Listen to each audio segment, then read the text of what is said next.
जब अभिनंदन वाला वाकया हुआ था तब मोदी की जानिब से कहा गया कि अगर राफेल होते तो हम पता नहीं क्या कर देते, लेकिन उसके बाद तो राफेल भी आ गए, राफेलों ने भी कुछ नहीं किया। एक राफेल गिरा, दूसरा गिरा, तीसरा गिरा, उसके बाद हमने दोबारा राफेल आते भी नहीं देखे।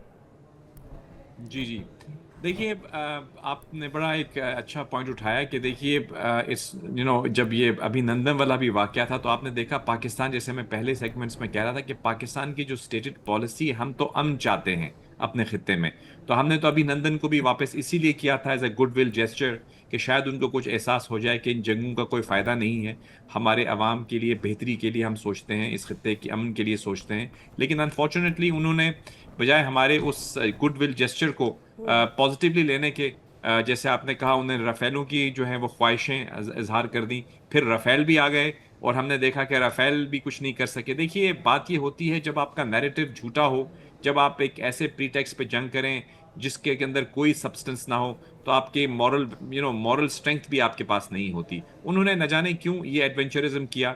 लेकिन बहरहाल मैं ये ज़रूर कहूँगा कि देखिए ब्रिगेडियर साहब भी इस चीज़ से एग्री करेंगे कि हम ऐसा नहीं है कि उनकी आर्मी या उनकी जो एयरफोर्स है वो कमज़ोर है। They are a professional army और प्रोफेशनल एयरफोर्स। राफेल भी बहुत ही अच्छा फाइटर जेट है।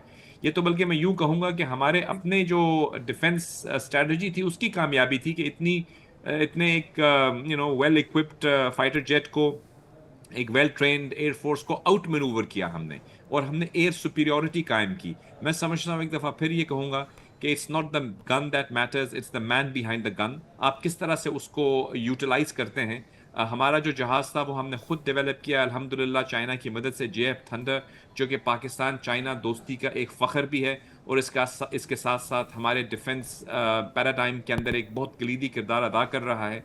हमने ये साबित किया दुनिया में कि हमारा जो जहाज़ है, हमारा जो जहाज़ उड़ाने वाले शाहीन हैं, जो हमारे पायलट्स हैं, उनकी स्किल्स हैं, वो दुनिया में किसी से कम नहीं है। और उसके बाद हमने देखा कि हमने कामयाबी हासिल करने के बाद इस वक्त ब्रिगेडियर साहब आपको शायद बताएंगे कि दुनिया भर से बहुत से ममालिक जो है वो पाकिस्तान से राब्ता कर रहे हैं कि भाई वो इस हमारे जो जहाज़ है इसके बारे में, हमारे डिफेंस इक्विपमेंट के बारे में, हमारे पायलट ट्रेनिंग के हवाले से, आर्मी ट्रेनिंग के हवाले से। आपने देखा सऊदी अरेबिया से भी हमारा डिफेंस पैक्ट हुआ। डिफेंस पैक्ट क्यों हुआ? बिकॉज उन्होंने देखा कि पाकिस्तान जो है वो एक फॉर्मिडेबल डिफेंस फोर्स है।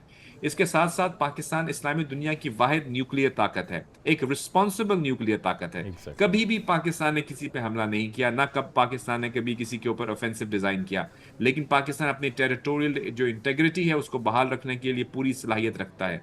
दुनिया में आपने देखा, जैसे मैंने पहले भी कहा था, कि देखिए हमारी जो हार्ड पावर इस्टेब्लिश करने के बाद जो दुनिया में हमारी ग्लोबल स्टैंडिंग है, उसको जो एनहांसमेंट मिली है, ये भी दरअसल हमारी कामयाबी का एक डिविडेंड भी है और उसका एतराफ अच्छा, भी है। वैसे बिल्कुल आपने ये जावेद मलिक साहब बिल्कुल दुरुस्त फरमाया।